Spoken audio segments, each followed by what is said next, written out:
Hi everyone, I'm David Fisher, and this is Presidential Chronicles, the series of books and videos on American history as seen through the lives of the presidents of the United States.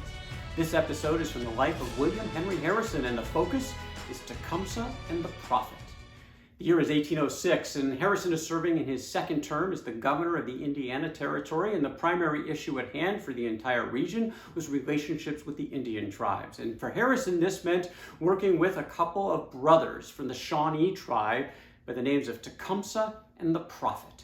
Tecumseh was the strong warrior, the powerful orator, a very strong leader who was outspoken on one topic over and over again to stop the encroachment from the white man on Indian land, pushing all the tribes in the area to stop making deals, selling their land away. He was adamant about this, and he was a strong, powerful force in the region. His brother, the one-eyed brother, the prophet, claimed mystical powers. He could cure the sick, protect against the white man, and he had powerful followings that Governor William Henry Harrison actually helped foster in one sense, because he challenged the idea of the prophet when he said once, "Who is this pretended prophet who dares to speak in the name of the great creator? Examine him, demand of him some proof, some miracles. If he is really a prophet, ask him to cause the sun to stand still, the moon to alter its course, the rivers to cease to flow, no longer be imposed upon by the arts of an impostor." The problem was his timing. Around the time that he made this statement, a local Brit observed that an eclipse was on the way. He advised the prophet of this. The British were very much allies of the Indians at the time. The prophet used this information, he made this prediction, and it actually played pretty big with a number of his followers.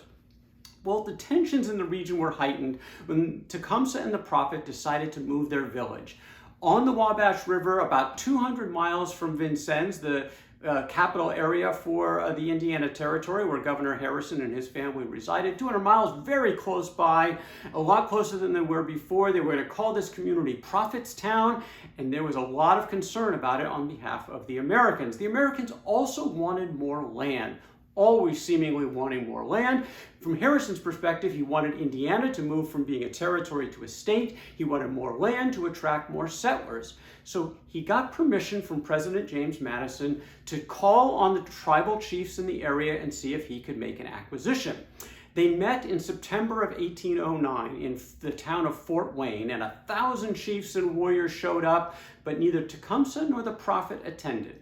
For 2 weeks, there was some pretty intense negotiations, and the personal reputation of Harrison very much on the line here, and in the end, dramatic success for Harrison. He negotiated the sale or the purchase of 3 million acres of land for $5,200 in goods, another $1,500 in domestic animals, and an annual payment and annuity of $1,750. 3 million acres. Harrison was considered a hero locally, but Tecumseh and the Prophet were livid. Isolated Indian attacks increased, the tensions were high, and Tecumseh sought counsel, a meeting with the territorial governor. And he committed to a small gathering. He was just going to bring a small number of folks. He was not seeking war, but he wanted to make his point to Governor Harrison that things are going too far with these land acquisitions. Tecumseh said, "The Great Spirit said he gave this great island to his red children. He placed the whites on the other side of the big water. They were not contented with their own. They have driven us from the sea to the lakes. We can go no further." This was his position when he showed up in August of 1810 for the meeting with Governor Harrison. But he didn't just bring the 30 braves that he mentioned he would bring. He brought 400 warriors in full combat attire that showed up at Harrison's home called Grouseland. They met in the fields on the outside. Harrison just had a few people with him, but he had 100 militia in his house just in case, along with his family. Well, Tecumseh had the floor for the first couple of days of the meeting, and he really focused on these two issues: the encroachment of the white men and the recent treaty. In terms of the treaty, Tecumseh had a position. It was invalid because the land didn't belong to individual Indian tribes, it belonged to all of them. And if they all didn't agree, then the sales couldn't go through. He offered in this sense both a request and a warning to Governor Harrison. Tecumseh said, "Brother, I wish you would take pity on the red people. If you cross the boundary of your present settlement, it will produce great troubles among us." Well, Harrison finally had his chance to speak after Tecumseh was done, and early in his remarks, he made a reference to the uniform regard to justice by the Americans toward the Indians. And when Tecumseh heard this through his interpreter, he leaped to his feet. He was angry. He told the interpreter to tell the governor, "Tell him he lies." And at that moment, the Indians leapt to their feet, and it appeared that a clash could almost occur. The militia came storming out of Harrison's home, and it was a very tense moment. Really, the calmest in the whole thing was Governor William Henry Harrison. He calmly stood, he drew his sword, he admonished Tecumseh, and he abruptly ended the meeting, and the Indians departed. Well, the situation was very tense that evening. Nobody really sure what was going to happen next, but Tecumseh, remember, he had asked for this meeting in the first place. He was trying to get something from the governor, and so he actually realized that he might have erred in this, and he asked for another meeting.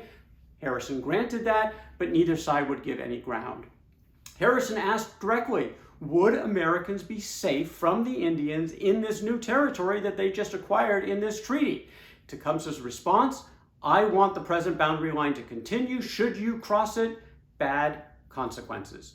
Well, Harrison just thought this was completely unacceptable, and this idea that all the Indian tribes had to agree to a land sale was simply impractical. He said, a proposition so extremely absurd and which would forever prevent any further purchase of lands by the United States could receive no countenance from any friend of his country.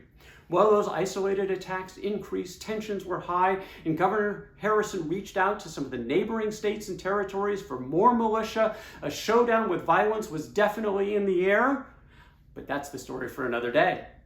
That is William Henry Harrison and Tecumseh and the Prophet. For the life of William Henry Harrison. For more presidential chronicles, check out my books on Amazon.com, and don't forget to subscribe to my YouTube channel. Until next time, I'm David Fisher, and this is Presidential Chronicles.